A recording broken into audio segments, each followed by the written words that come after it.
Moi, je suis Hélène Rouzet, je fais partie de BGE Picardie.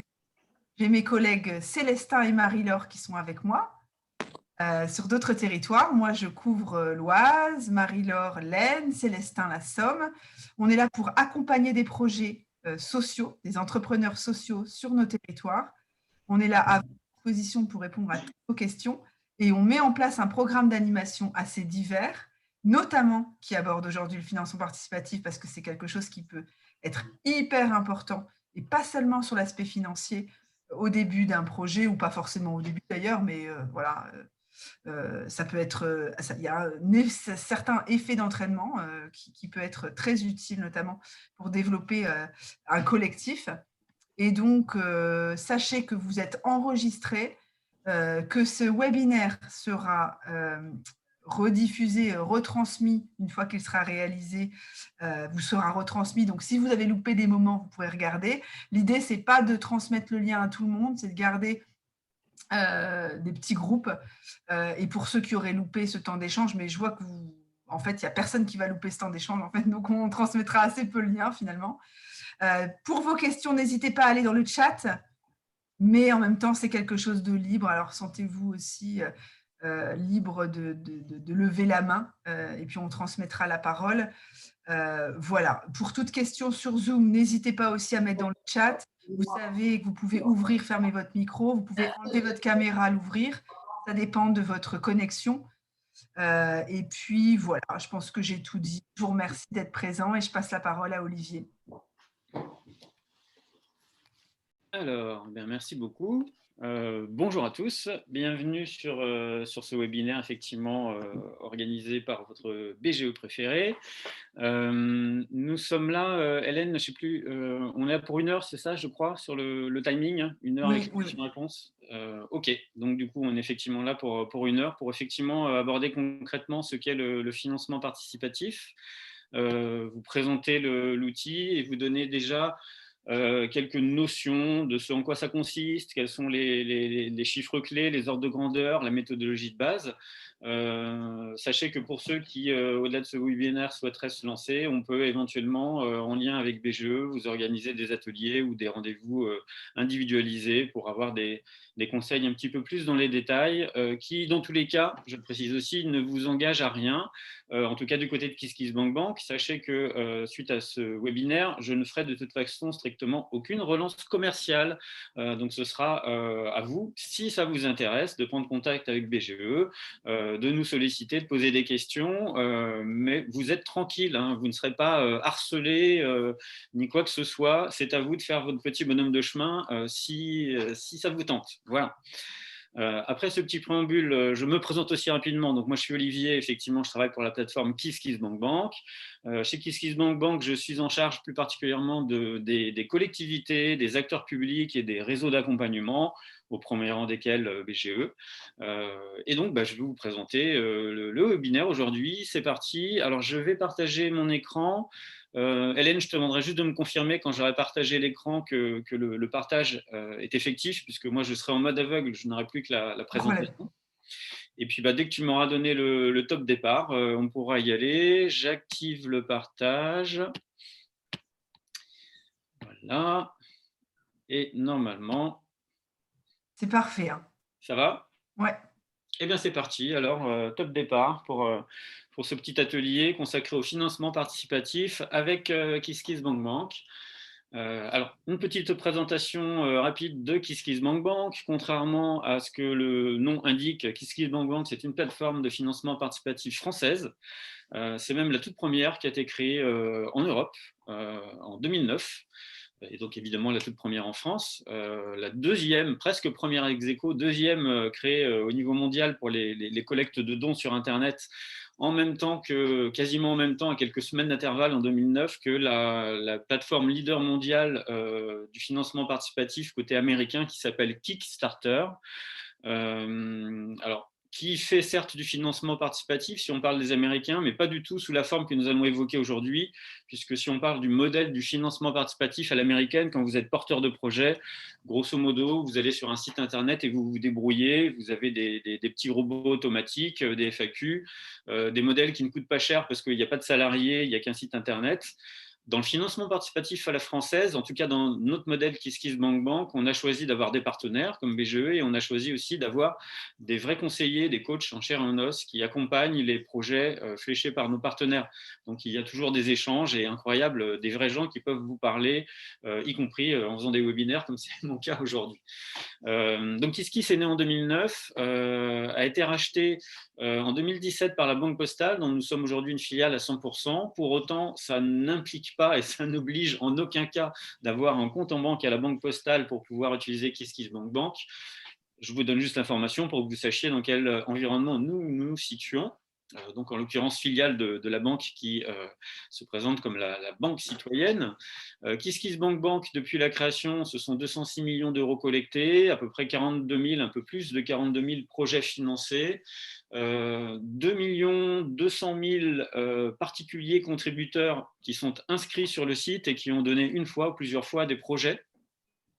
Parmi ces contributeurs, 1 million d'entre eux à peu près sont inscrits à notre newsletter. Ces chiffres sont intéressants, alors pas pour se vanter, dire que oui, super, KissKissBankBank, on est les meilleurs, on a plein de gens. Mais ce que j'aime bien souligner avec ces chiffres, c'est le fait que le financement participatif aujourd'hui, ce qu'on appelle aussi le crowdfunding, c'est un outil de financement grand public qui s'est popularisé, qui est utilisé par tout le monde, qui est très connu. Et autant en 2009, on était vus un peu comme des ovnis quand on était tout seul et que les premiers projets se lançaient. Autant aujourd'hui, tous les réseaux d'accompagnement connaissent, les banquiers connaissent, vous voyez, vous en avez la preuve, on est même filiale d'une banque pour ce qui nous concerne, et le financement participatif est vraiment devenu un outil de financement presque classique, qui est utilisé par de nombreuses personnes et de nombreux projets. Pour ce qui concerne KissKissBankBank, pour terminer sur la présentation, on est une plateforme généraliste. Généraliste, ça veut dire que nous avons choisi d'être une plateforme ouverte à tout type de projets. Grosso modo, sur KissKissBankBank, un tiers de projets entrepreneuriaux, un tiers de projets associatifs et un tiers de projets créatifs, culturels, personnels. Pourquoi une plateforme généraliste? Eh bien, tout simplement, en tout cas dans notre optique à nous, pour avoir aussi une plateforme qui est un média très largement ouvert au grand public, qui a le maximum de visibilité et de fréquentation et qui potentiellement a une vraie plus-value pour attirer des contributeurs, puisque c'est ce qu'on cherche à avoir quand on parle de crowdfunding, attirer des contributeurs sur une page Internet. Pour en terminer avec les chiffres, vous avez ici une petite capture d'écran que j'avais faite en février 2021 de notre compteur live. Vous avez le détail des chiffres ici, mais surtout, ce que vous pouvez noter, c'est que potentiellement, vous pouvez aussi recevoir des contributions du monde entier. Ça choque, mais je pense que le site, il est complètement mort. Alors, par contre, nous avons quelqu'un qui a laissé son micro ouvert et qu'on entend. Je viens de l'éteindre, Olivier, pardon. J'ai manqué de réactivité. Pardon, merci Célestin, c'était juste, y compris pour préserver l'intimité. Non, mais ça me gênait aussi. Voilà. Alors oui, je disais effectivement, vous pouvez collecter des fonds potentiellement venant du monde entier. Les seuls pays que nous avons bannis de la plateforme, ce sont du point de vue des contributeurs, ce sont les pays qui sont placés sur la liste noire des paradis fiscaux. Mais pour le reste, évidemment, vous pouvez aussi avoir des contributeurs qui sont situés au-delà de la France. Vous pouvez aussi, d'ailleurs, sur KissKissBankBank, avoir des pages internationales avec 3 langues utilisées en simultané, notamment l'anglais, pour une même collecte. Et pour une même collecte, vous pouvez du coup avoir une page qui va s'afficher soit en anglais, soit en français, en détectant l'adresse de l'internaute qui vous lit et qui permet du coup, potentiellement, en tout cas pour les projets qui sont intéressés par des collectes internationales, eh bien, de toucher plus de gens. Alors inversement, quand on veut utiliser une plateforme de financement participatif française comme KissKissBankBank, on doit impérativement, quand on est association ou même entreprise, avoir un siège social, une immatriculation ou une attache administrative en France. Dans le cas de KissKissBankBank, on peut aussi, parce que nous avons des agréments pour ça, être implanté sur le Benelux, en Italie, en Espagne, mais hormis ces cas de figure, ces cas particuliers, il faut avoir une attache administrative qui correspond aussi aux agréments que la plateforme que vous utilisez a. Et donc, en l'occurrence, quand vous êtes sur des plateformes de financement participatif françaises, Dans 99% des cas, il faut être avec une attache administrative en France. Dans le cas de KissKiss, un petit peu au-delà, pour le siège du projet, pour l'adresse fiscale du projet. Mais en tout cas, voilà, on s'adresse essentiellement à des porteurs de projets français ou francophones. Notez que sur la plateforme, vous pouvez tout autant collecter des dons en échange ou pas de ce qu'on appelle des contreparties ou des récompenses, que collecter ce qu'on appelle des précommandes. Des précommandes, si on parle d'associations ou d'acteurs culturels, ça peut être une billetterie pour de futurs spectacles. Si on parle d'une entreprise, ce sont des précommandes d'articles, de produits, de services qui n'existent pas forcément à l'instant T, mais qui sont délivrés plusieurs semaines ou plusieurs mois plus tard en fonction de la réalité du projet artistique, culturel, associatif ou entrepreneurial. Sachez aussi que sur KissKissBankBank, les projets sont classés selon différentes catégories thématiques. Bien sûr, statut de porteur de projet, association, entreprise, agriculteur, et ainsi de suite, mais aussi selon des thématiques d'engagement. Vous avez des engagements qui sont affichés ici à l'écran, qui passent par la fabrication française, le bien-être animal, le locavore, le féminisme. Ces engagements-là, le recyclage, et ainsi de suite, je ne vais pas tous les citer, mais ces engagements-là, vous pouvez les choisir lorsque vous écrivez votre projet sur KissKissBankBank pour pouvoir vous classifier, être répertorié dans les catégories adéquates. Alors sachez qu'en 2020, 82% des projets qui sont lancés sur notre plateforme étaient engagés sur une de ces causes, un de ces engagements-là, qui sont à notre niveau plus globalement et au sein du groupe Banque Postale, des déclinaisons également des objectifs de développement durable de l'ONU. Pour ceux qui en ont entendu parler, notamment dans le public associatif, on connaît bien les 17 ODD, objectifs de développement durable de l'ONU. Voilà, 82% de nos projets sur KissKissBankBank, effectivement, répondent à ces engagements-là. Parmi eux, de nombreuses structures de l'ESS. C'est un cas de figure qu'on retrouve très souvent, qu'on soit dans le secteur associatif ou dans le secteur entrepreneurial. On est vraiment dans un environnement et avec un public habitué à ce type d'engagement, de solidarité. N'hésitez pas, vous êtes au bon endroit. Olivier, j'ai une question. Y a-t-il possibilité de cumuler plusieurs engagements sur un même thème, en fait, sur un même sujet de financement? Oui, absolument. Alors, quand vous allez créer votre compte de porteur de projet KissKissBankBank, vous allez pouvoir choisir plusieurs catégories principales et secondaires et jusqu'à 3 engagements possibles. Ça, ce sont des choix que vous pouvez faire assez simplement dans votre espace brouillon éditeur de projet sur lequel vous avez effectivement des coches à faire. Alors, si vous êtes un projet extrêmement riche et diversifié et que vous avez 5, 6, 7, 8 engagements qui correspondent au projet, il faut dans ce cas, dans la limite des 3 engagements à choisir évidemment les 3 qui seront à votre sens les plus significatifs et les plus judicieux pour vous présenter au public. Si on ouvrait à trop de classifications et d'engagements, ça risque inversement d'embrouiller la définition d'un projet et de ne plus avoir beaucoup de clarté. On a parlé des engagements et je reviens sur les modes de collecte de fonds. Comme je vous l'ai dit, on peut collecter des dons en échange de contreparties. Ça vaut d'ailleurs autant pour les associations que pour les entreprises. Des contreparties dans l'esprit du financement participatif, ce sont des petits cadeaux symboliques, matériels ou des invitations à des événements, à des instants privilégiés. Donc tout autant de petits cadeaux, de contreparties que vous imaginez pour remercier symboliquement vos donateurs. La prévente, j'en ai parlé, l'avantage de la prévente, c'est que vous pouvez effectivement collecter des fonds et prévendre des places de spectacle, une billetterie, des articles, des chantiers, des services.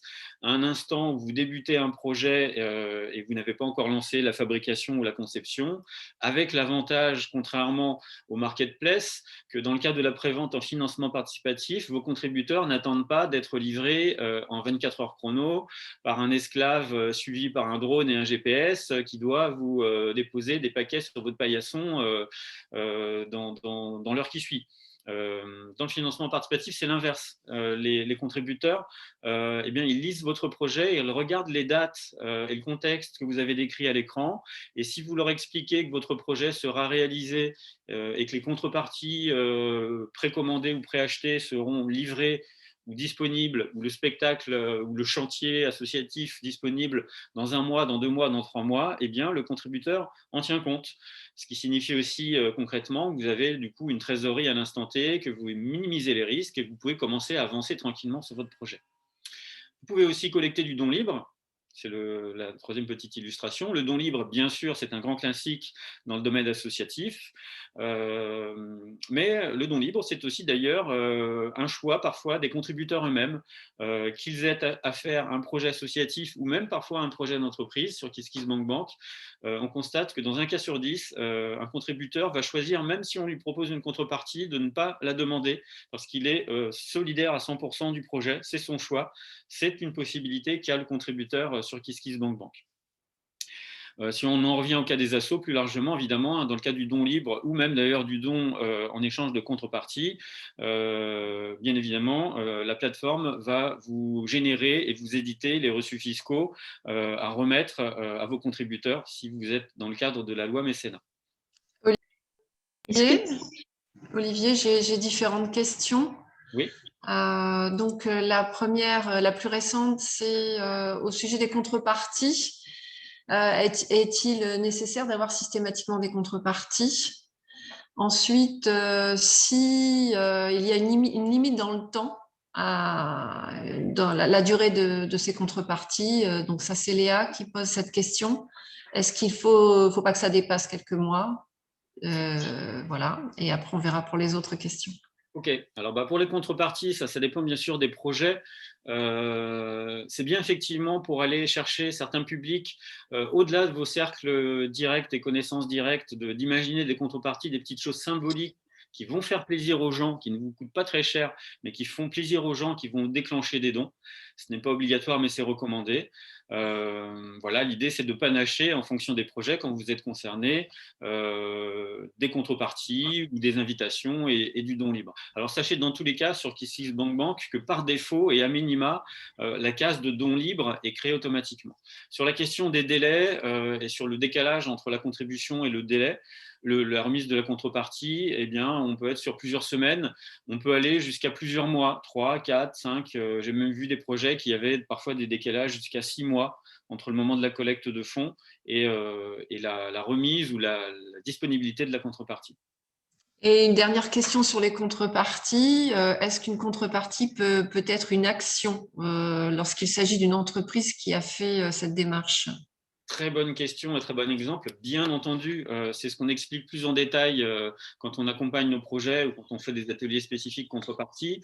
Une contrepartie, c'est pas que du matériel et ça peut être une action. Que ce soit une entreprise d'ailleurs ou une association, c'est même des contreparties qui sont très précieuses parce que ce sont des temps privilégiés, des moments de rencontre que tous les publics adorent avoir pour participer, pas seulement financièrement, mais rencontrer des gens, découvrir un projet. Donc oui, on recommande de créer aussi ce type de contrepartie qui permet aux gens de se rencontrer, de vous rencontrer. C'est très très bien, c'est une très bonne idée. Une asso, typiquement, un chantier participatif, c'est tellement facile de l'organiser, ça fait plaisir et ça donne envie aux gens de vous découvrir. Une entreprise, c'est pareil, on peut avoir des cours, des ateliers, des dégustations, plein de choses possibles, des conférences. D'accord. Merci. Merci pour ces questions. Vous êtes très participatif en tout cas. C'est très bien. Comme ça, je ne suis pas tout seul à parler derrière mon écran. C'est super. Pour terminer sur les collectes de fonds que vous avez à l'écran, sachez bien entendu qu'on parle bien d'une même campagne et d'une même levée de fonds. Hein. Vous n'êtes pas obligé, en fonction du fait que vous soyez concerné par les dons libres, les dons en échange de contrepartie et les préventes, de faire des pages différentes. Ces modes de collecte de fonds, vous pouvez les combiner sur une même page. Et vous ne faites pas plusieurs projets différents selon la collecte de fonds. Alors pour ceux qui vont choisir des modes spécifiques de campagne, là je vous ai fait un petit zoom en fait sur sur le haut d'une page de financement participatif pour vous montrer aussi que vous avez d'autres choix possibles en tant que porteur de projet, notamment sur l'objectif que vous voulez vous assigner. Vous pouvez afficher à l'écran un objectif financier. Et alors, dans cet objectif financier, vous pouvez tout autant avoir des additions de prévente, de dons libres, de dons en échange de contrepartie, mais ça sera en tout cas un compteur financier. Et vous pouvez aussi, si vous êtes uniquement concerné par de la prévente ou de la précommande, eh bien, afficher un objectif en unité. Donc, c'est l'exemple de gauche d'un projet qui, lui, avait choisi d'afficher un objectif de 120 préventes. Et il en était, au moment où j'ai fait la capture d'écran, à 68 préventes réalisées sur sa collecte de financement participatif. Alors, sur les préventes et les précommandes, sachez aussi que sur KissKissBankBank, si j'en reviens notamment à la visualisation des engagements que je vous ai présentés tout à l'heure, nous avons aussi prévu le cas particulier des précommandes avec une petite infographie donc qui s'appelle Shop on Pop, que vous avez en haut à gauche ici à l'écran, qui permet grosso modo à nos internautes sur KissKissBankBank, en tout cas pour ceux qui sont intéressés simplement pour explorer le site et découvrir quelles sont les possibilités en temps réel à l'instant T de prévente qui existent, eh bien, ils peuvent cliquer directement sur la page d'accueil du site, en haut à gauche, sur ce petit onglet qui s'appelle Précommande, et voir à l'instant T tous les projets qui proposent des précommandes. Alors, on rentre ensuite un peu plus dans la théorie du financement participatif et surtout dans l'utilité du financement participatif. Sachez que pour réussir une campagne de financement participatif, point essentiel, ça ne se passe pas tout seul. Il ne s'agit pas seulement de créer une page sur Internet et d'attendre que ça se passe. Il faut communiquer. Il faut communiquer et être proactif. Je vais vous expliquer un peu plus dans les détails comment ça se passe sur la communication. Alors, il faut communiquer pour que la campagne de financement participatif réussisse, mais inversement, la campagne de financement participatif, c'est aussi quelque chose qui est une communication plus large sur le projet et qui peut répondre du coup aussi à un objectif plus large de se faire connaître, de recruter des bénévoles, de trouver de nouveaux clients si on est une entreprise. C'est une sorte de cercle vertueux. On communique pour réussir une campagne de crowdfunding, mais inversement, quand on fait une campagne de crowdfunding, eh bien, on fait connaître un projet. Tant et si bien que pour la moitié de nos porteurs de projets, certains nous disent qu'ils nous utilisent à part égale et parfois même avant toute chose pour profiter de l'effet de viralité, de bouche-oreille et se faire connaître. Au-delà de cette communication, une autre utilité du financement participatif, c'est le fait aussi que ça vous permet littéralement de renforcer une communauté autour d'un projet. De proposer quelque chose de mobilisateur à des adhérents associatifs, de rencontrer des clients fidèles si on est une entreprise. Et au-delà de cette rencontre de communauté, eh bien, on est aussi sur de la fidélisation à long terme, puisque plus on se rencontre, plus on échange avec les gens, plus on se connaît, plus on est soudé autour d'un projet. Au-delà de ça, pour les projets spécifiques qui sont au stade d'idée, ou qui veulent tester un chantier, un produit, un spectacle. On est aussi sur quelque chose qui peut littéralement servir à faire un sondage, qui a valeur de sondage en ligne. Quand on fait une campagne pour lancer une idée, lancer un produit ou un nouveau chantier, eh bien, on vérifie en temps réel s'il y a une formule payante, si le public adhère ou pas à cette idée. Et donc, on peut aussi littéralement utiliser le financement participatif pour tester une idée, pour faire une étude de marché. Et puis enfin, aussi d'un point de vue pragmatique, très concrètement, eh bien, on peut jongler avec le financement participatif dans le cadre d'un plan de financement pour diversifier ses sources de financement, pour éventuellement amorcer son financement avant un prêt bancaire, pour avoir plus d'apports personnels, pour avoir de la trésorerie. Tous les cas de figure sont possibles. Je profite de ce changement de slide pour te poser 2 questions. Avec plaisir. Alors, il y en a une qui était, y a-t-il une différence entre prévente et précommande? C'est juste une différence de sémantique. La précommande, c'est si on se place du côté de la personne qui va acheter, elle fait une précommande. Prévente, quand je dis prévente, c'est quand on se place du côté du porteur de projet. Par définition, vous vendez quelque chose, donc vous faites de la prévente. Mais c'est la même chose, effectivement. D'accord. Et j'ai Anne qui posait la question, et j'invite Anne à étayer la question parce que moi-même, je ne comprends pas vraiment. Est-ce qu'il faut nécessairement être enregistré ou un particulier, par exemple, auto-édition d'un livre, peut-il également utiliser l'outil? Anne? Oui, en fait, parce qu'on parlait tout à l'heure qu'il fallait être enregistré en France, etc. Donc pour moi, l'idée, c'était d'avoir un organisme, en fait, qui se positionne sur la plateforme. Donc, d'où ma question, est-ce qu'un particulier qui n'a pas de structure aucune, est-ce qu'il peut malgré tout utiliser cette plateforme? Bien entendu, hein, c'est ouvert aussi aux particuliers. Je disais tout à l'heure avoir une attache administrative en France. Donc, en effet, une immatriculation si on parle d'une entreprise, une localisation et des statuts avec une adresse française si on parle d'une association. Pour un particulier, tout simplement être domicilié en France. On peut tout autant, financement participatif, faire des collectes de fonds en tant que particulier, en tant qu'entreprise, en tant qu'association. On peut même, en tant que mairie, faire une collecte depuis un décret de décembre 2015. Tous les statuts sont possibles. Par contre, inversement, retenez qu'il n'existe pas d'exception fiscale ou administrative au financement et à l'imposition sur le revenu. Si vous êtes particulier et si vous recevez des sous en tant que particulier, vous devez les déclarer par rapport à votre impôt sur le revenu.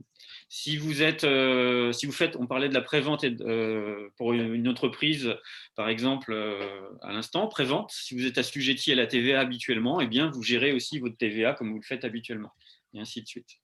Et excusez-moi, Christian qui revient avec sa question. Il a été déconnecté, donc je repose la question et on a eu une interprétation action qui n'est pas celle que sous-entendait a priori Christian.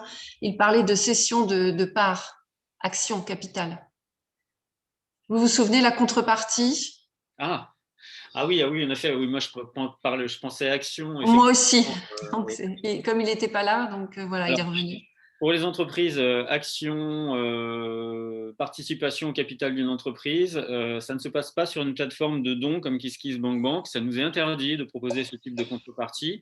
Sachez que pour les entreprises, il existe en France des plateformes spécifiques qui proposent du financement, en effet, avec part sociale. Alors pour ce type de questions et explorer plus largement, je vous renvoie vers un site qui a été créé par BPI France et qui s'appelle tousnosprojets.fr. Tousnosprojets.fr. Et donc sur ce site-là, vous aurez le panorama exhaustif des plateformes qui sont agréées et labellisées en France.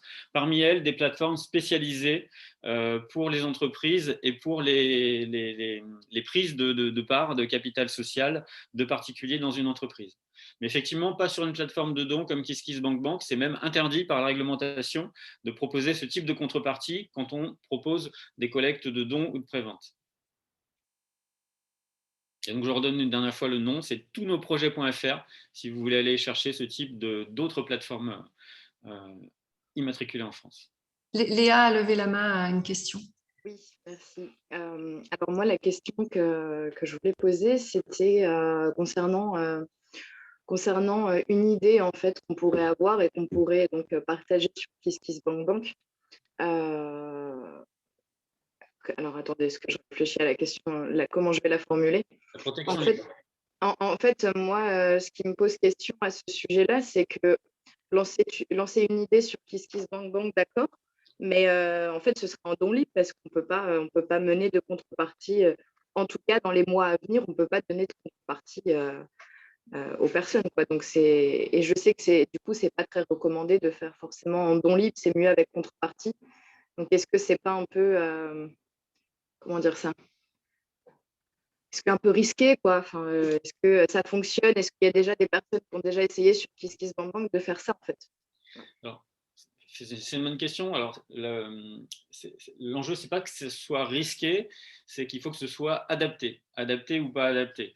Alors pour que ce soit adapté pour faire du financement participatif sur une idée, le premier point, c'est qu'il faut que l'idée soit mature et elle soit concrète. Si l'idée est trop vague, effectivement, ça ne fonctionnera pas. Ça ne sera pas assez mûr, en tout cas pour le financement participatif, puisqu'il faut au moins, même si l'idée n'est pas réalisable à l'instant T, il faut au moins être capable de la décrire pour le grand public. En revanche, comme je le disais tout à l'heure, même si on n'en est qu'au stade de l'idée, à la condition que cette idée soit très concrète, on peut avoir un décalage entre la réalisation de l'idée et la collecte de financement participatif de plusieurs semaines ou de plusieurs mois. Bon, on évite en général d'aller au-delà de 6 mois, mais ça, ce n'est pas un problème. Et enfin, oui, l'autre question, sous-question, ça concerne les contreparties. Oui, les contreparties, effectivement, elles sont importantes dans de nombreux cas, notamment pour aller convaincre des gens que vous ne connaissez pas directement, parce que c'est ce qui va en effet attirer les dons, entre guillemets, en échange de contreparties. Hormis les très grandes causes qu'on connaît tous et qui peuvent collecter essentiellement uniquement des dons libres, Croix-Rouge, etc., pour d'autres cas d'associations, il vaut mieux effectivement imaginer des petites invitations, des petites choses symboliques pour remercier les gens, c'est clair.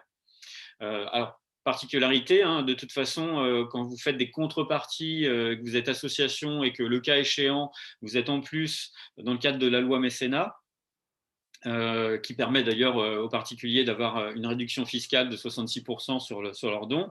Dans tous les cas, de toute façon, la valeur de la contrepartie, dans le cadre de la loi mécénat, ne doit pas excéder 25% de la valeur du don que vous recevez, d'une part, et d'autre part, ne doit pas avoir une valeur monétisable supérieure à 69 €. Les deux conditions sont cumulatives et c'est la plus restrictive des deux qui va même s'appliquer pour encadrer une contrepartie. D'accord, bah, je vous remercie. Mais après, c'est vrai que du coup, je me pose la question parce qu'on a déjà, avec un ami, on a déjà un projet assez concret, mais pour l'instant, il est encore en cours d'élaboration. Et bon, je sais pas. Après, je me dis que ça coûte rien de tout essayer et puis de voir un petit peu. C'est vrai que ça coûte rien, quoi, en fait. Donc, on va peut-être se lancer à voir ça. Merci. Dans votre cas, effectivement, si c'est concret, ça peut le faire. Si c'est une élaboration qui permet d'aboutir à quelque chose dans un délai inférieur à 6 mois, ça peut le faire. Si c'est une élaboration de quelque chose qui aura lieu dans 1 an, c'est un peu trop éloigné.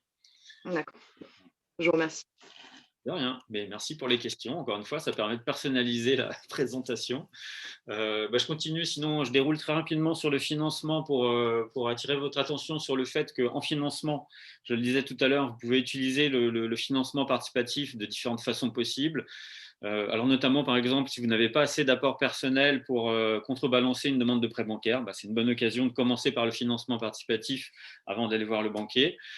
C'est parfois aussi une bonne occasion aussi de démontrer à un financeur que vous avez un public, une demande, quand on parle de tester une idée.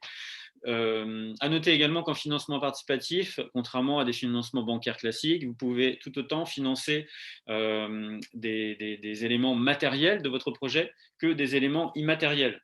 Sur les financements bancaires, par exemple, les banquiers, ils n'aiment pas financer de l'immatériel parce que ce n'est pas concret, ce n'est pas amortissable et il n'y a rien de sécurisé pour saisir et récupérer des sous si jamais un prêt n'est pas remboursé. En financement participatif, peu importe. Ce qui compte, c'est avant toute chose l'idée concrète. Une fois que vous avez expliqué l'idée concrète, vous expliquez comment vous allez utiliser les fonds, mais il n'y a pas de limitation à l'utilisation des fonds. Pour les assos, plus spécifiquement, j'en parlais à l'instant, évidemment, vous pouvez collecter des dons, vous pouvez gérer des adhésions, faire de la billetterie, gérer la défiscalisation et les reçus fiscaux. Ça m'a permis, grâce à votre question, de parler effectivement de l'encadrement spécifique des contreparties dans le cadre de la loi mécénat pour les associations. Donc, je le redis, pas plus de 25% de valeur pour un don au regard du don reçu et valeur monétisable maximale de 69 €. Ça, c'est pour les particuliers. Pour les entreprises, il y a également une possibilité de recevoir des dons d'entreprise dans le cadre de la loi mécénat pour une association. Alors, pour les particuliers, ceux-ci bénéficient d'une réduction fiscale de 66%. Pour les entreprises, elles bénéficient d'une réduction de 60%. C'est pas mal non plus et incitatif pour recevoir des dons d'entreprise. C'est possible.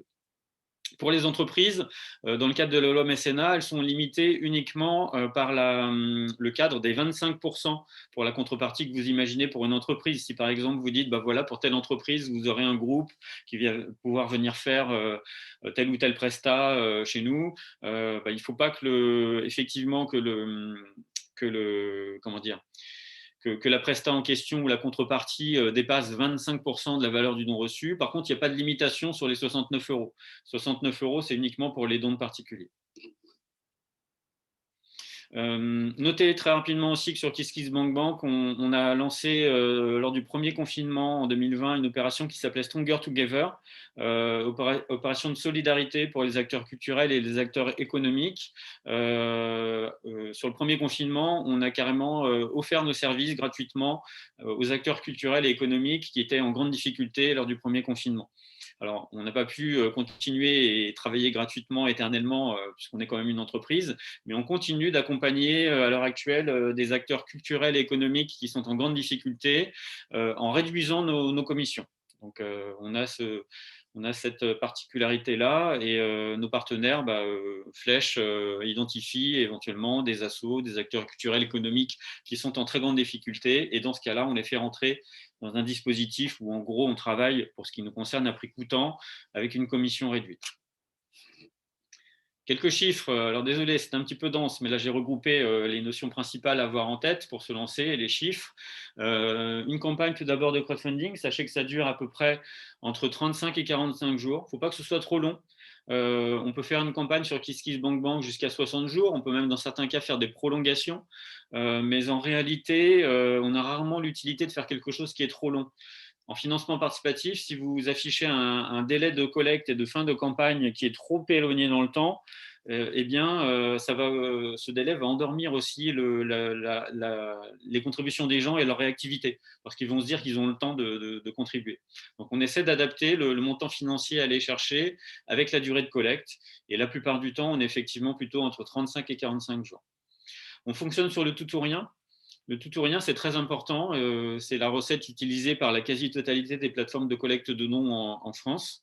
Le tout ou rien, ça veut dire que vous affichez un objectif à l'écran et que l'enjeu, c'est d'atteindre à minima cet objectif, éventuellement de le dépasser, pour pouvoir, à la fin de la campagne, récupérer les fonds. Si vous n'atteignez pas l'objectif que vous avez affiché à l'écran, dans le cadre du tout ou rien, ça veut dire que vous ne touchez rien à la fin de la campagne et tous vos contributeurs sont remboursés. Alors, ça peut paraître stressant et risqué, cette stratégie du tout ou rien, mais sachez qu'au contraire, elle a été aussi réfléchie pour faciliter les collectes de fonds. Parce que le tout ou rien, vous en êtes conscient, mais les contributeurs et les internautes en sont conscients également. Et donc, ils vont être beaucoup plus participatifs parce qu'ils savent que si un projet leur plaît, il faut vraiment se décider et contribuer. Ce tout ou rien, il va être aussi beaucoup plus mobilisateur et il va beaucoup plus engager les gens qui vous connaissent. Parce que les gens qui vous connaissent, ils ne vont pas simplement noter le fait que vous faites une collecte de fonds, ils vont noter le fait qu'il y a un enjeu, une date limite et qu'il faut vous aider à y parvenir. Et donc, ils vont être par nature encore plus participatifs pour communiquer votre projet. Raison pour laquelle il y a ce tout ou rien qui, dans les chiffres, permet de collecter plus facilement que sur les quelques outils existants, type cagnotte ou autre, où il n'y a pas de contrainte de tout ou rien. Vous voyez en bas à gauche qu'une campagne moyenne de collecte de dons sur KissKissBankBank, ça sera aux alentours de 5 000 €. Là où une moyenne de cagnotte, où il n'y a pas de tout ou rien, ça va être plutôt du 1 000 €. Olivier, si je peux me permettre, si tu permets.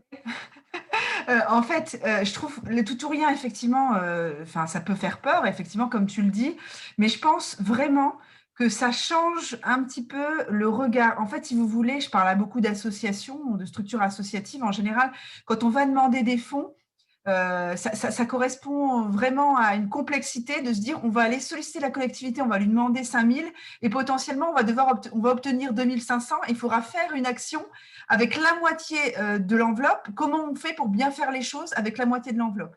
Là, c'est de dire on a évalué correctement notre besoin et par rapport à cette évaluation cohérente des choses, si on n'a pas les 5 000 € demandés, ce n'est pas la peine de faire avec 2 000, etc., et de faire à minima, etc. On ne peut pas mener l'action parce que ce n'est pas cohérent avec ce qu'on veut mettre en place. Donc, d'où l'intérêt de bien travailler ce qu'on demande en amont et d'être cohérent. Moi, je pense qu'il y a un devoir de cohérence et de publicité de vraiment ce qu'il nous faut pour fonctionner. Complètement. Et c'est aussi ce que je voulais signifier en écrivant sur le site transparence. Quand vous avez cette transparence en expliquant que vous avez tel projet, que voilà, vous avez besoin de telle somme pour faire tel achat, c'est aussi un gage de sérieux pour le public qui comprend mieux et qui donne plus volontiers. Et de façon significative, hein, vraiment, c'est plus 20% par rapport à d'autres dispositifs, encore une fois, où il n'y a pas cette transparence-là. Le modèle économique de la plateforme, comme toutes les plateformes de collecte de dons en France qui ont décliné notre modèle créé en 2009, c'est une commission de 8% TTC, donc une facture de 8% TTC, puisque nous facturons une TVA, nous en tant que prestataire, qui est prélevée sur la collecte à la fin de la campagne, uniquement à la fin de la campagne, si et seulement si elle est réussie, c'est-à-dire justement si elle atteint l'objectif déterminant le tout ou rien. Alors, dans le cas de KissKissBankBank, ce n'est pas le cas forcément de toutes les plateformes, mais dans le cas de KissKissBankBank, si vous n'atteignez pas votre objectif, il ne vous en coûte rien et on ne refacture pas de commission. C'est tout ou rien pour nous aussi. Sachez aussi que dans cette commission de 8% en TTC, dans le cas de KissKissBankBank, on intègre tous les frais bancaires, les frais monétiques qui sont engendrés par votre collecte et qui sont facturés par les banquiers ou les prestataires de paiement. Si un projet ne réussit pas, dans le cas de KissKissBankBank, ces frais sont engendrés, nous les prenons à notre charge, mais nous ne vous les refacturons pas non plus. Ces frais incluent également, dans notre cas, le coaching, donc la mise à disposition de conseillers individualisés pour chaque projet que vous pouvez solliciter à volonté, sans aucune limite de temps, ni de nombre d'entretiens téléphoniques ou d'échanges mails. Que vous dire d'autre ? Dans la limite du temps qui nous est imparti. Sachez qu'aujourd'hui, sur KissKissBankBank, on a un taux de réussite des projets qui est relativement élevé. 75% des projets qui réussissent, c'est même le plus fort taux de réussite en Europe sur des plateformes de collecte de dons. Inversement, ça veut quand même dire qu'il y a un projet sur 4 qui ne réussit pas. Principale explication des projets qui ne réussissent pas, et j'en reviens à ce que je disais tout à l'heure, le manque de temps. Ayez bien en tête le fait que pour réussir une campagne, il faut être proactif, il faut s'impliquer, il faut communiquer. Il faut aussi, du coup, par nature, avoir une période de campagne pendant laquelle vous aurez un petit peu de temps pour faire tout ça. Si vous n'avez pas le temps, ça risque effectivement d'aboutir à un échec. Et c'est d'ailleurs ce qu'on analyse avec le 25% des projets qui n'aboutissent pas à leur objectif. On constate la plupart du temps qu'ils n'ont pas réussi faute de temps consacré à leur communication. Alors ici, on a abordé pas mal de choses, puisqu'il y a déjà eu des questions qui ont anticipé, c'est très bien. C'est effectivement ouvert à tous les statuts, je voulais le rappeler, mais on peut être particulier, entreprise, association. Je le disais tout à l'heure, dans tous les cas, on n'oublie pas et on anticipe le fait qu'il n'y a pas de paradis fiscal lié au financement participatif, et il faut bien entendu aussi gérer sa TVA s'il y a de la TVA, gérer son impôt sur le revenu, son impôt sur les sociétés de façon habituelle. Et donc évidemment retrancher d'une collecte de financement participatif tous ces frais habituels, malheureusement, ces taxes qui existent par ailleurs en fonction de vos projets respectifs. Je vois que Léa a la main levée, peut-être une autre question. Oui, alors effectivement, j'avais une question et elle m'a complètement échappé, donc je reviendrai quand je l'aurai retrouvée. Je vous remercie. Quand vous voulez. On l'a vu tout à l'heure, il faut avoir une idée claire et concrète. Je ne reviens pas dessus. Alors, un point important qui concerne plutôt les entreprises, mais elles sont peu nombreuses parmi vous aujourd'hui. Sachez que le financement participatif, il est plutôt réservé pour les entreprises, à celles qui sont dans un modèle B2C, business to customer, c'est-à-dire les entreprises qui ont une clientèle de particuliers. Quand on est dans un modèle B2B, business to business, c'est-à-dire entreprises ayant pour clients d'autres entreprises, le financement participatif n'a pas de plus-value puisque des plateformes comme KissKissBankBank sont fréquentées par du grand public, par des particuliers. Ce n'est pas des places d'échange et de rencontres ou de business entre entreprises. Ça a très peu d'intérêt du coup dans cette posture-là. Alors pareil, pour certaines assos qui éventuellement ne s'adressent qu'à des entreprises, il y a peu de plus-value qui ne s'adressent qu'à des entreprises.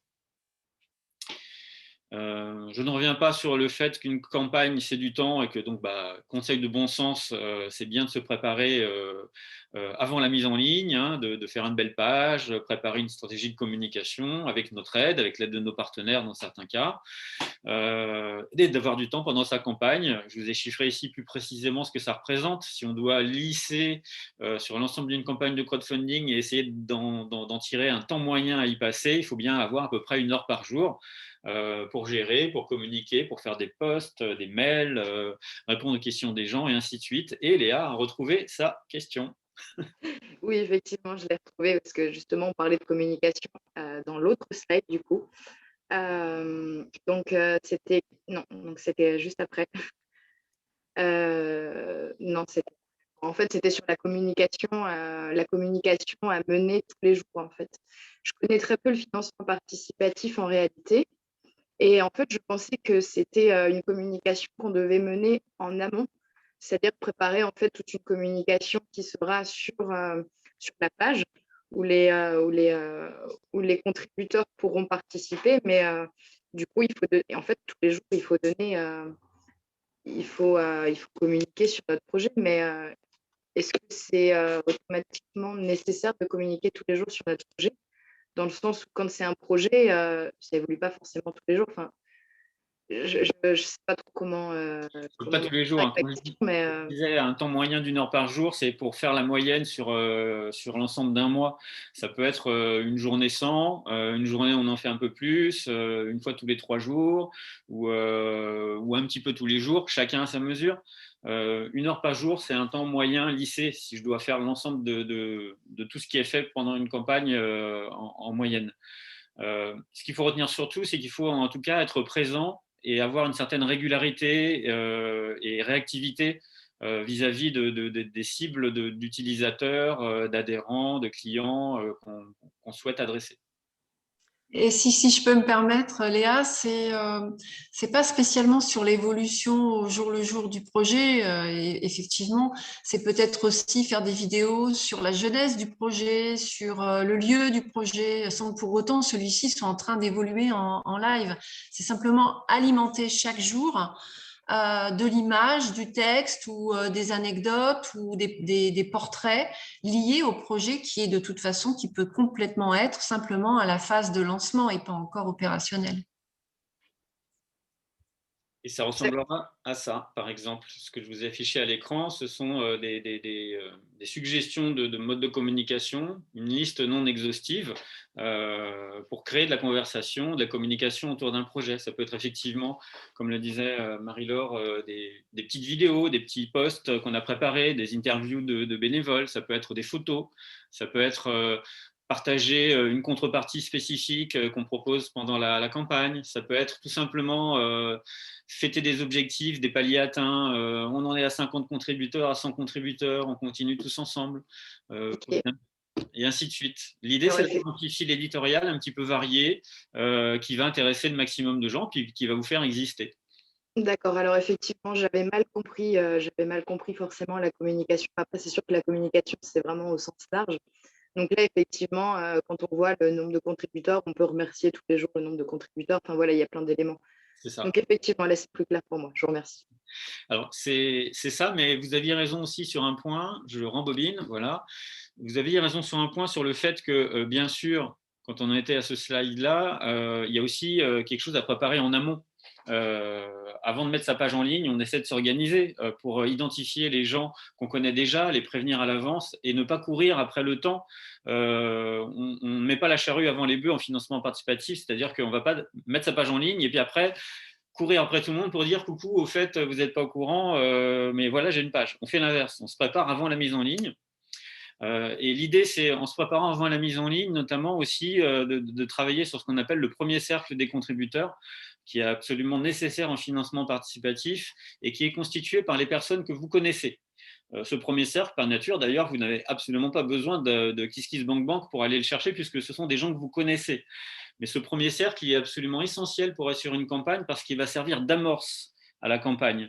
Et l'enjeu, notamment pour bien réussir une campagne, c'est aussi de mobiliser ces gens que vous connaissez très rapidement lors de l'ouverture de la page, je dirais même sur le premier jour, en ayant assuré quelque chose de synchrone et en ayant prévenu tout le monde à l'avance en disant tel jour, telle heure, on y va.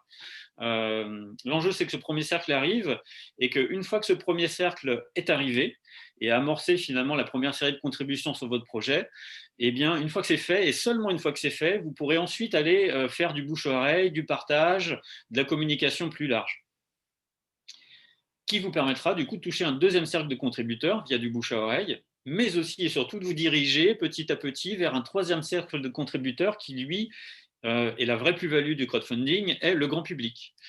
Et ce grand public, en effet, il va arriver d'une part parce qu'il y a eu plein d'actions de communication diverses et variées au fil de la campagne, mais aussi il va arriver parce qu'au moment où il va découvrir votre projet, ce grand public, il va voir que d'autres personnes sont arrivées avant lui.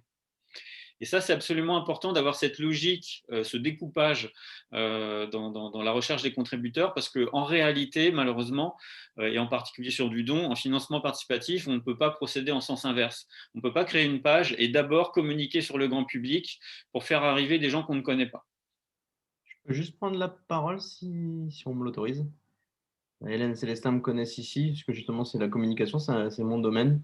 Par rapport à ce que vous êtes en train de dire, vous avez totalement raison. L'une des plus grandes erreurs qu'il ne faut pas faire, c'est quand on lance ce type de projet, quel que soit le projet professionnel qu'on lance, c'est de ne pas lancer un projet avec une page professionnelle sur Facebook.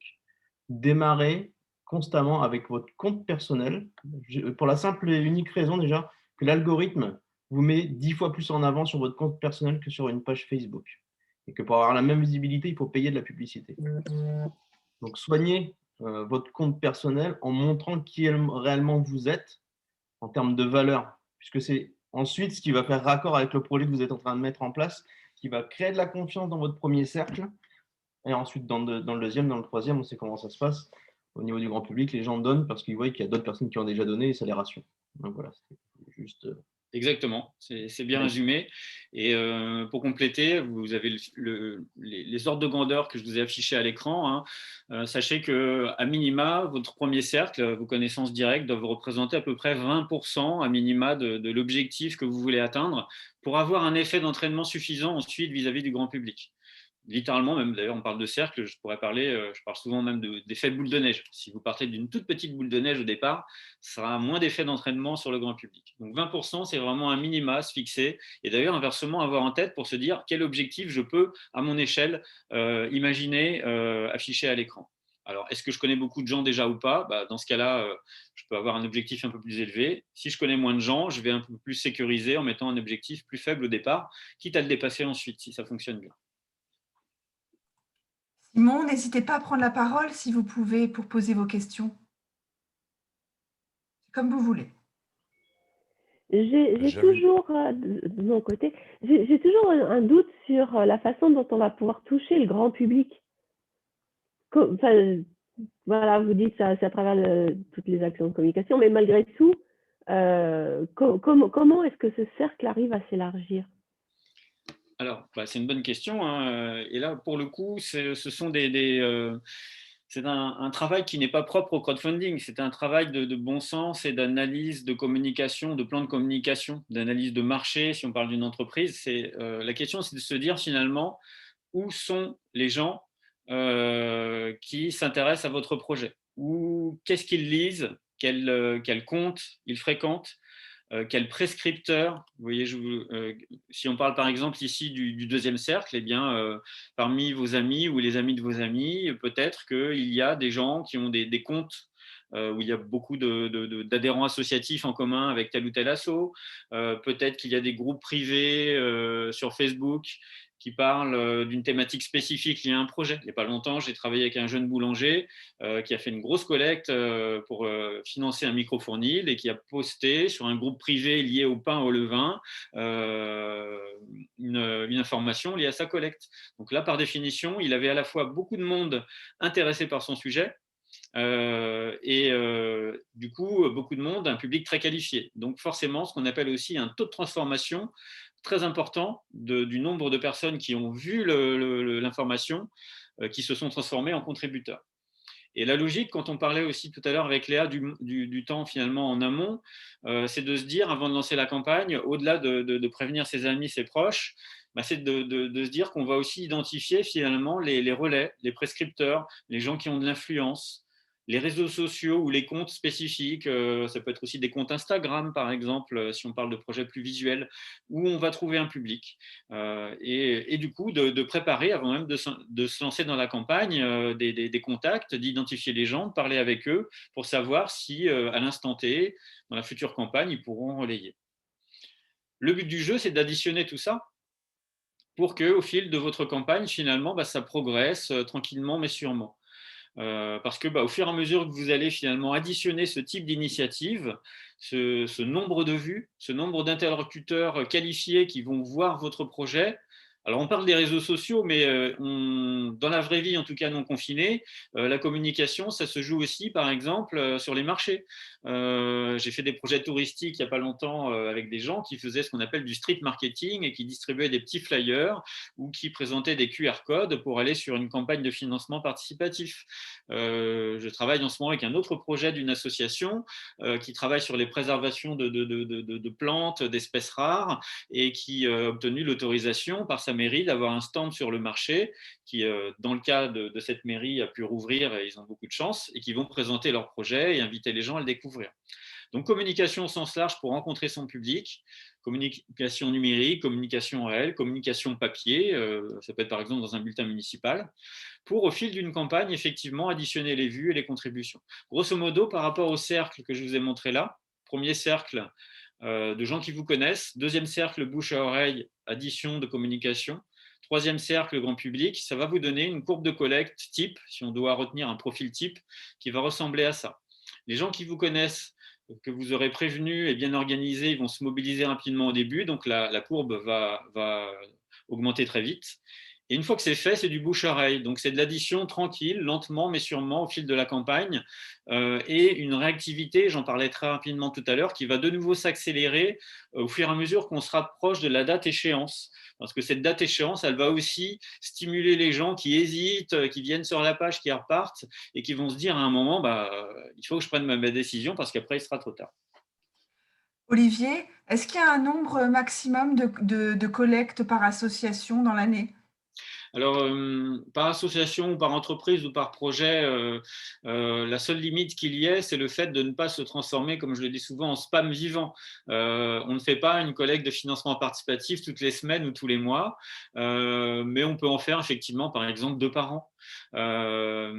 Parfois 3 par an, je l'ai vu, mais c'est plutôt rare.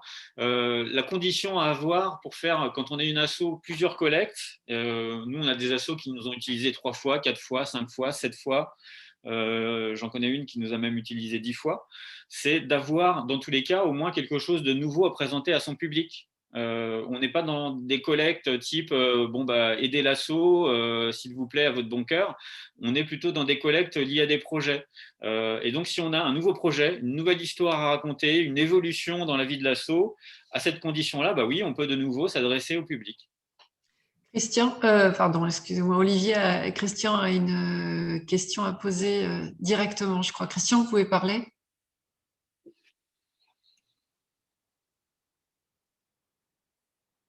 Bon. Je ne sais pas.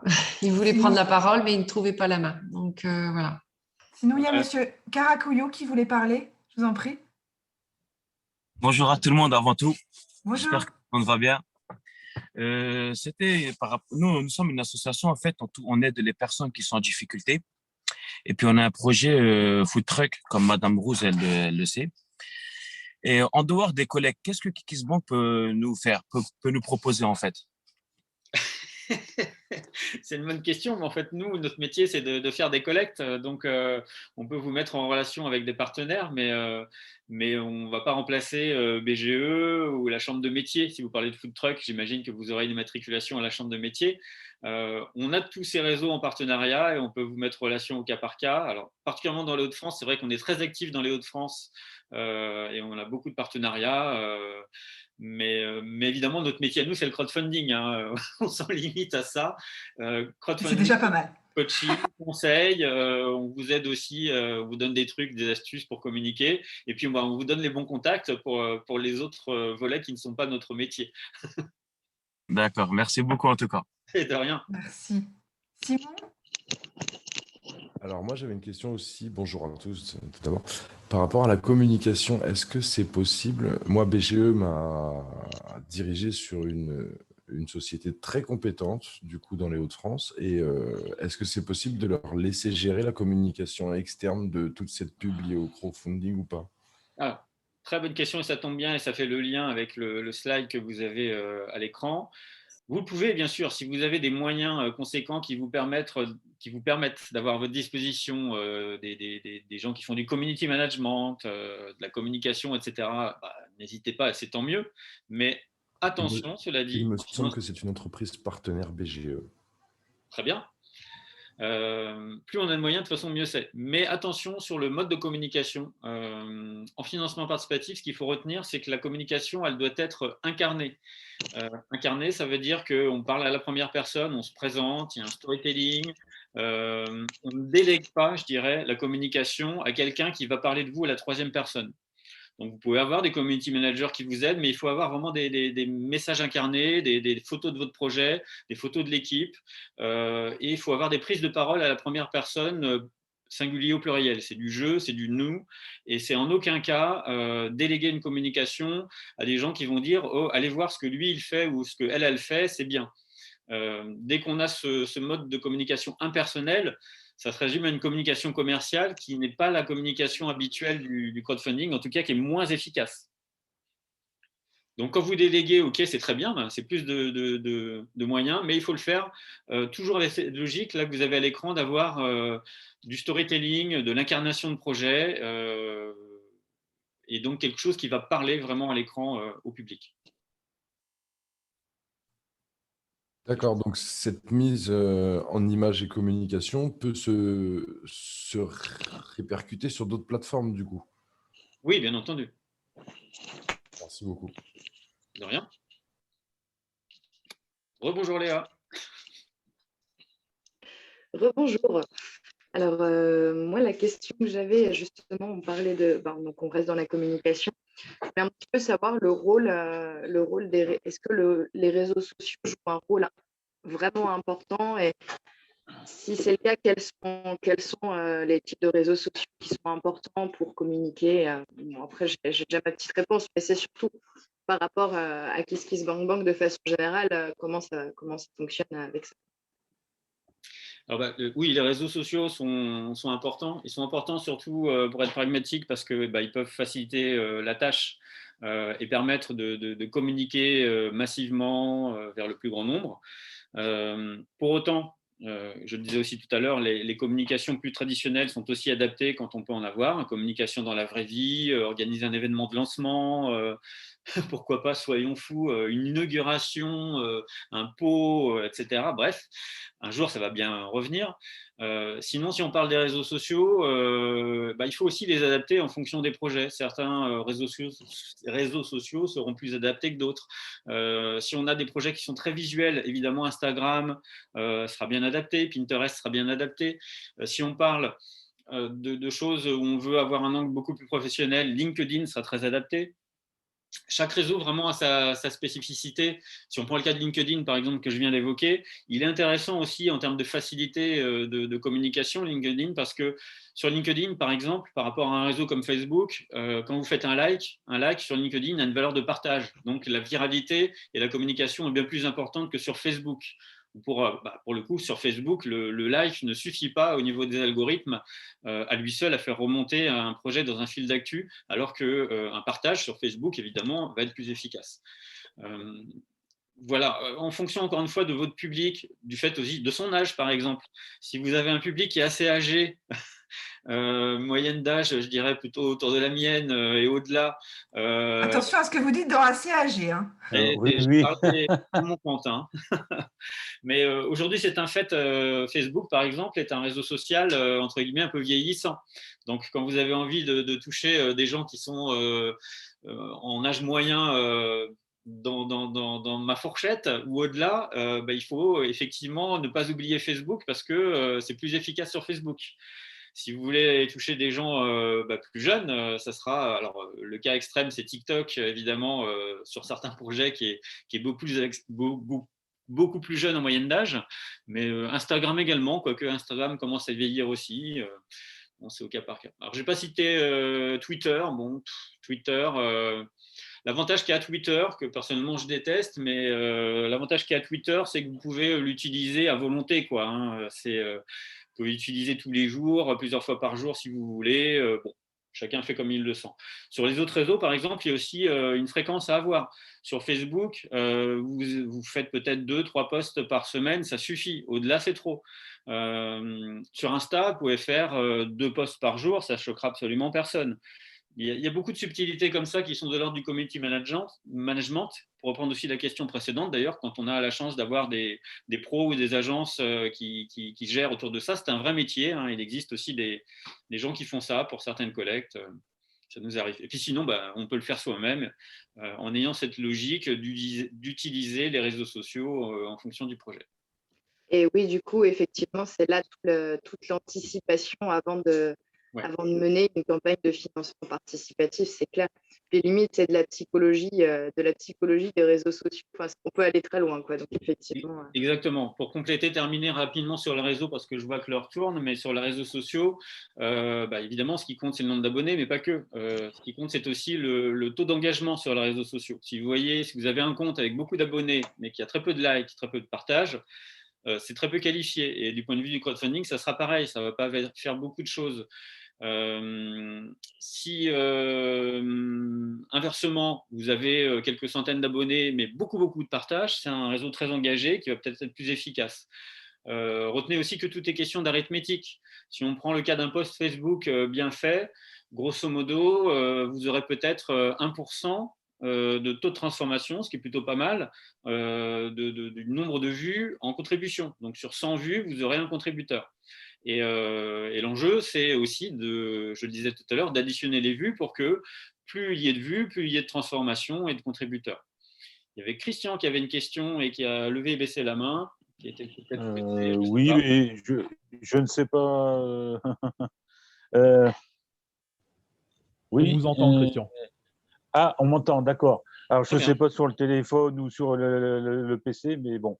Voilà, si dans le projet, on a pour but de financer plusieurs appareils ou objets, est-ce qu'on se lance, on dit on va financer 10 objets d'un coup, ou vous allez me dire, vous faites un premier crowdfunding avec un objet et vous voyez le taux de retour et après on formule. Non, j'ai plus rien. Vous m'entendez? Oui, on vous entend bien. J'ai compris votre question, j'y réponds. En crowdfunding, le premier travail qu'on fait ensemble, et avec BGE dans votre cas, c'est déjà d'identifier un objectif, un niveau de financement que vous pouvez atteindre. Ça peut être 2 000 euros, 3 000, 5 000, 10 000, etc. Ça, c'est le premier point, parce qu'il faut savoir quel est le potentiel de levée de fonds de l'outil de crowdfunding pour vous. Et ce potentiel de levée de fonds, vous le mettez en parallèle, en effet, de vos besoins de financement. Ces besoins de financement, vous allez les classer par ordre de priorité en vous disant, voilà, j'ai tel objet prioritaire que je veux financer, en 2, j'ai ça, en 3, j'ai ça, et ainsi de suite. Et comme on vise un objectif, mais qu'on peut aussi le dépasser, le but du jeu, c'est d'expliquer à l'écran que vous avez telle chose à financer.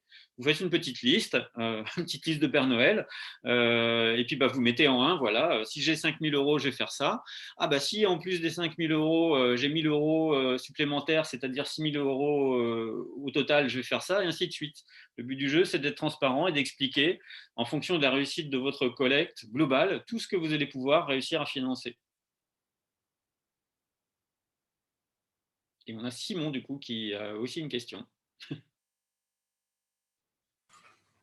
Oui, du coup, moi, je voulais demander si… Alors, moi, mon projet personnel est de type associatif, mais il faut une création de SASU derrière pour la gestion de e-boutique. Est-il possible de faire un financement global, de demander un financement global du projet complet ou… Financement global du projet complet. Tout dépend du projet et du besoin de financement. Vous l'avez vu tout à l'heure sur les chiffres moyens du crowdfunding, et le collecte de dons, on est aux alentours de 10 000 euros. Les collectes qui font de la prévente… J'ai vraiment pas besoin de tout ça. Ah bon, ok. Je voulais le préciser parce que dans certains cas, inversement, on nous dit j'ai besoin de 100 000 euros au global. Et quand j'entends le mot global, j'ai peur que ce soit dans ces eaux-là. Non, alors le mot global était plus pour englober le statut associatif et le statut SASU en même temps. D'accord. Du coup, en fait, là, c'est plus une question d'articulation administrative. Mais si on parle encore une fois du financement participatif, vous pouvez financer grosso modo tout ce que vous voulez à la mesure des fonds que vous récoltez. D'accord. Merci beaucoup. De rien. Je ne sais pas si, Hélène, s'il y a une contrainte absolue au fait qu'on a dépassé midi ou si on continue. À midi, tout devait exploser, mais bon, là, du coup, on est toujours ensemble. Non, non, tout va bien, tout va bien. Moi, ça ne me dérange pas, il n'y a pas de souci. C'était juste pour vous, pour savoir. C'est juste les ventres qui vont peut-être gargouiller à un moment donné, mais tout va bien. Ok. Bah, du coup, Léa. Oui, oui. Alors moi, du coup, je pense que ce sera la dernière question. Après, j'arrête. Donc, quand on veut lancer une campagne de financement participatif, donc avec tous les éléments qu'on aura anticipés, toute la communication qu'on aura anticipée, est-ce qu'il y a un plafond, comment dire, un plafond d'objectifs en termes financiers à ne pas dépasser ou à ne pas dépasser, que ce soit au minimum ou au maximum, hein. Est-ce qu'il y a un plafond Non, ni plancher, ni plafond. Heureusement d'ailleurs, si vous avez du succès et que votre projet plaît aux gens, il n'y a aucune limite. Le record d'Europe à l'heure actuelle, d'ailleurs qui est sur KissKissBankBank, il est de 1 850 000 €. Et ça arrive une fois tous les 10 ans, hein, mais ça arrive. Ah oui, non, mais 1 million, c'est un peu beaucoup quand même pour un projet. Mais bon. Mais voilà, cela dit, pour rigoler, mais cela dit, si vous faites 2 millions, félicitations pour vous. Il n'y a pas d'interdiction, il n'y a pas de plafond. Olivier, est-ce qu'il serait possible de remettre la slide du rétro-planning, s'il vous plaît? Oui. Merci. Alors du coup, j'enchaîne effectivement. Bon, je faisais défiler des slides pendant que je répondais aux questions pour que vous ayez aussi un peu un aperçu du contenu. Voici la slide du rétro-planning. Vous l'aurez de toute façon. Hein, Oui, voilà. Vous l'aurez, vous inquiétez pas, hein, vous pourrez réétudier les choses. Olivier, je pense qu'il vous donne envie, vraiment. Et merci, Olivier. Et du coup, après, si vous n'avez pas vu les petites lignes, les éléments précis, vous inquiétez pas, vous aurez, dans le cadre d'un email récapitulatif, cette présentation. Donc, vous inquiétez pas, vraiment. Voilà, c'est ce que j'allais dire. De toute façon, rassurez-vous, je ne vais pas vous commenter ligne par ligne ces 2 slides, effectivement, entre le rétro-planning et les actions à mener pendant la campagne. C'est un petit tableau comme ça qu'on a fait sur KissKissBankBank et qu'on vous propose pour essayer de vous donner des idées, une organisation. Vous voyez, si par exemple, en termes d'anticipation, en tout cas, on propose un planning 2 mois à l'avance. 2 mois à l'avance, c'est quand on a le luxe de temps de se préparer. Ça peut être plus court, évidemment, en fonction de l'urgence et des besoins de financement de certains projets. Ça peut être 1 mois à l'avance, ça peut être moins. L'essentiel étant d'avoir en tout cas cette logique d'organisation et le contenu que vous avez dans ces colonnes-là qui seront déclinés dans votre rétro-planning.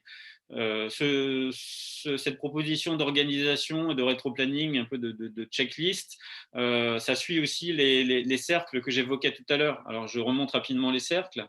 Je vous disais tout à l'heure que, grosso modo, le premier cercle, il doit à peu près représenter 20% de la collecte avant d'enchaîner et de communiquer sur du grand public.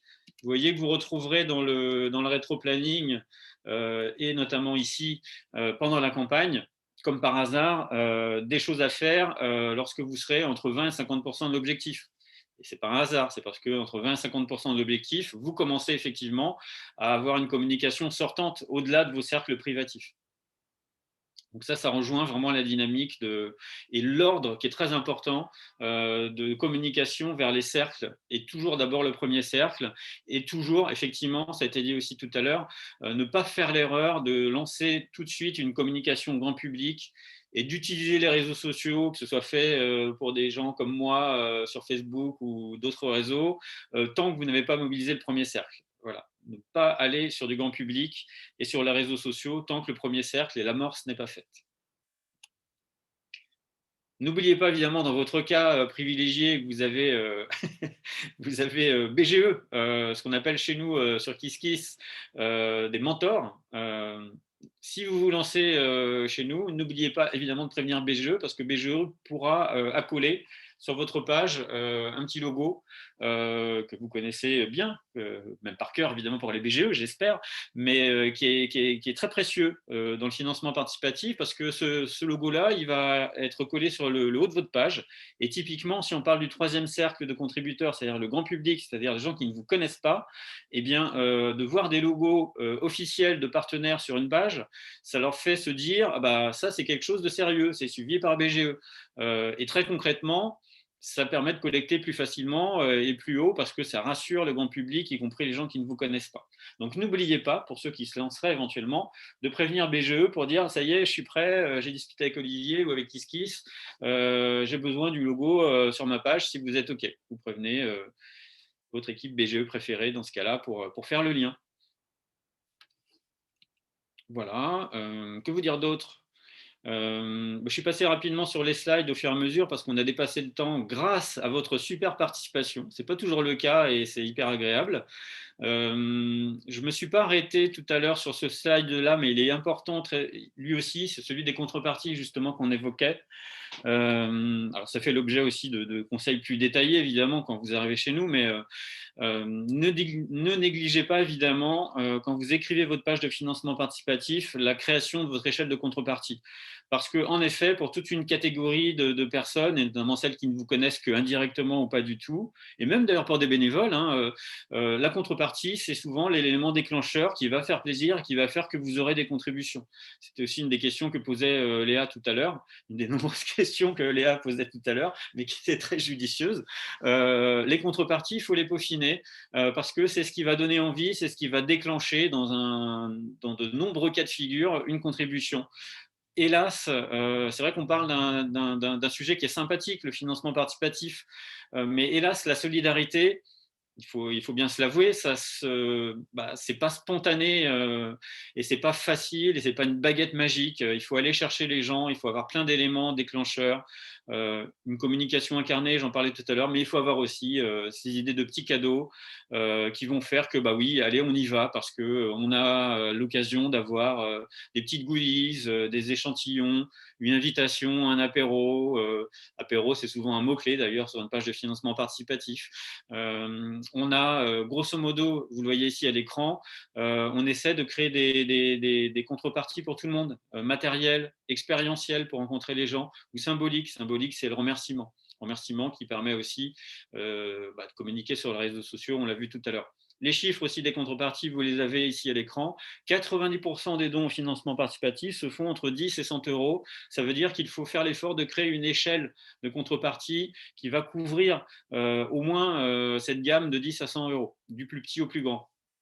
Et il ne faut pas non plus négliger, je remonte ici parce que je n'en avais pas parlé tout à l'heure, les entrées de gamme de contrepartie, c'est-à-dire les premières cases à 5, 10, 20, 30 euros, parce que ce qui fait la force du financement participatif, c'est la foule. En anglais, on dit crowdfunding, pardon pour mon accent abominable, crowd c'est la foule, funding c'est le financement par la foule. Et la force de l'outil, c'est le fait que l'addition de toutes les contributions va faire au final une somme intéressante. Et notamment l'addition, y compris des petites contributions entre guillemets, sachant que le don médian, justement, sur KissKissBankBank, en crowdfunding en général, il est de 30 euros. Don médian de 30 euros, ça veut dire que vous avez la moitié d'une collecte de fonds classique qui va être assurée par l'addition de petites contributions inférieures ou égales à 30 euros. Donc on ne néglige pas, quand on réfléchit les contreparties, les entrées de gamme inférieures à 30 euros aussi. Et nous avons de nouveau, dans l'ordre des mains levées, Léa. Juste, excuse-moi Olivier, Léa, deux secondes. Julien pose la question de comment avoir le logo de la MEL. Je pense qu'Olivier, vous aviez une action particulière de KissKiss avec la métropole lilloise. Oui, absolument. KissKissBankBank est la plateforme partenaire officielle de la métropole européenne de Lille depuis 2017. Partenariat renouvelé d'ailleurs avec mise en concurrence régulière dans les formes et nous sommes partenaires encore officiellement au moins jusqu'en 2024. Donc oui, nous avons en effet énormément d'actions avec la MEL qui intervient notamment aussi en soutien en communication pour les projets qui sont issus de son territoire, avec énormément d'événementiels, de mise en avant, des budgets comme de la MEL. Et c'est vrai que pour ceux d'entre vous qui seraient situés sur le territoire de la MEL, on met en relation évidemment, et c'est un vrai plus, très sincèrement. Sur la MEL, sur le partenariat MEL, on est actuellement à des taux de réussite des projets qui sont de l'ordre de 95%. Et profitez-en, la MEL est même, et très honnêtement, c'est pas parce que c'est notre partenaire, mais la MEL est à ce jour en France la collectivité pionnière et leader du financement participatif. Je pense que c'est la métropole qui a le mieux compris cet outil en France et qui sait très bien l'utiliser. Donc, si vous êtes concerné, dites-le moi et je ferai le lien, il n'y a pas de problème. La classe. Merci Olivier. Vas-y Léa. Non, c'est bon. Ma question, c'était juste pour savoir si on avait des questions au-delà du webinaire, si on pouvait, enfin le contact en fait. Mais c'est bon, j'ai ma réponse. Effectivement. Alors, au-delà du webinaire, vous pouvez même déjà les noter, mais vous les aurez avec la presse. Vous avez mon portable. Vous pouvez également réserver, si vous en avez l'utilité, des rendez-vous individuels par téléphone ou par visio en accédant directement à un petit outil qui s'appelle Calendly. Je vous ai mis le lien à l'écran et vous avez accès direct dans mon agenda et vous réservez les créneaux qui vous vont bien. Et puis, alors au-delà, je disais tout à l'heure en introduction, si c'est utile et si parmi vous, vous êtes plusieurs à vouloir écrire dès maintenant une page de crowdfunding, comme vous êtes avec BGE, on peut même vous organiser un atelier, un petit webinaire, un peu comme on l'a fait aujourd'hui, mais sur un groupe un peu plus restreint, où on parlera d'écriture de pages dans les détails, des contreparties encore plus dans les détails, etc. Donc, à voir dans ce cas-là avec votre équipe BGE. N'hésitez pas, vous avez toutes les possibilités. Je suis désolée Olivier, il y a quelque chose que tu as fait qui est vraiment pas bien, c'est que tout le monde veut habiter l'île maintenant et franchement, on n'aura plus de projet à accompagner puisque… Je suis désolé. Alors, comment ça va? Ce qu'il faut noter par contre, plus sur la Picardie, c'est qu'en plus de BGE, on a aussi un autre partenaire historique qui est assez intéressant. On travaille un petit peu moins avec eux en ce moment, mais ils sont très connaisseurs aussi du financement participatif. C'est le réseau Initiative à Amiens notamment, où historiquement, on a eu dans l'équipe Initiative d'Amiens un des tout premiers partenariats aussi crowdfunding réseau économique. Donc aussi en Picardie, on a quelques bons contacts à vous donner. Donc restez, c'est pas la peine d'aller sur… Oui. On autorise Julien qui était déjà originaire de là-bas, mais c'est tout. Reste avec nous. Merci Olivier. Bah, écoutez, en tout cas, sachez qu'on est à votre disposition. Hein, là, c'est que le début. Il fallait lancer la démarche. Après, si vous êtes intéressé, bien entendu, on sera là, on sera à vos côtés de manière plus précise et peut-être pour organiser un atelier, hein, comme tu proposais, Olivier, un atelier précis pour la mise en place de votre page, de votre projet de financement participatif. On va devoir… Alors, est-ce que tu peux arrêter ton partage d'écran, Olivier? Oui, avec plaisir. Je te remercie parce qu'en fait, on souhaite communiquer sur ce qu'on fait, c'est quand même aussi super important, n'est-ce pas Rodrigue? Et je souhaite que vous rallumiez vos caméras. On va vous proposer un dernier temps d'enregistrement où vous pourrez bouger comme vous voudrez et en fait, on va communiquer sur les réseaux sociaux sur cette réunion. Ça pourra servir aussi à toutes les personnes qui s'inscriront prochainement puisque j'espère, Olivier, qu'on pourra renouveler ce temps d'échange sur le financement participatif dans l'année, en cours d'année. Donc, vous êtes prêts? C'est parti. Alors, n'hésitez pas à bouger, à motiver, à dire que c'était cool. Merci beaucoup. Merci à tous. Bravo et grand merci à vous deux. Super. Et bonne journée, bon appétit surtout. Et à très… Merci bien. Excusez-moi de vous couper. Merci à tout le monde. Merci Madame Bruce parce que vous êtes là toujours pour nous. Vous nous avez beaucoup aidés. Et franchement, vous êtes quelqu'un au top. Et merci Olivier, merci à tous. Et il y a une dame là, Céline, derrière, elle a un fond très magnifique aussi. J'aime trop. Céline, je ne sais pas où vous êtes, mais c'est vrai que c'est beau. On ne vous entend pas, vous avez le micro coupé. Bonjour. Donc c'est Tania en fait. Donc c'est une photo que j'ai prise de la cathédrale qui est à 300 mètres de chez moi. Voilà. Magnifique, la cathédrale d'Amiens, magnifique. Je souhaite à tous les Lillois de connaître la cathédrale d'Amiens. Oui, voilà, si besoin, voilà, je me rends dispo. Faites des visites pour les petites visites, j'ai été formée à la visite, donc voilà. Oh, bah, génial. Pas de souci. Ça sera un plaisir. J'ai choisi la cave, moi. Ah, la cave, oui, j'ai pas de il y avait la en cave. fait. Il y a autre chose, un autre concept. Merci à tous, bon appétit, à bientôt. Merci Olivier, merci. Merci à tous, au revoir. Merci Madame Roux. Au revoir.